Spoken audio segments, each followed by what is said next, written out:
Presidente della Repubblica non può minacciare di andarsene prima dei 7 anni del suo mandato, perché la Costituzione dice soltanto che il Presidente è eletto per 7 anni.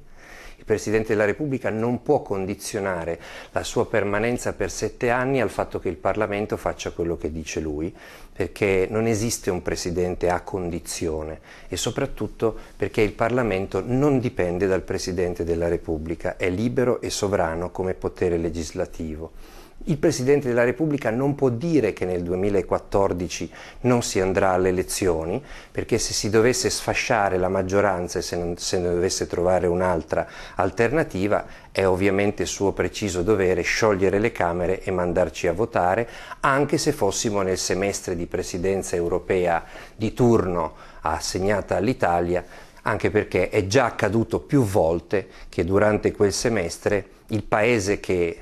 aveva in sorte la presidenza dell'Unione Europea andasse tranquillamente a votare senza alcuno sconquasso. Se il Presidente continua a fare ciò che non può fare per la nostra Costituzione, e cioè ad assumersi un ruolo politico proprio per realizzare un proprio programma politico, non è più un arbitro, diventa una parte o un supporter di una parte, e cioè si assume quel ruolo politico, lo cito proprio testualmente, che lui nel 1991 rimproverò a Cossiga chiedendone le dimissioni. Di tutto abbiamo bisogno, fuorché di un napolitano che chiede le dimissioni di Napolitano.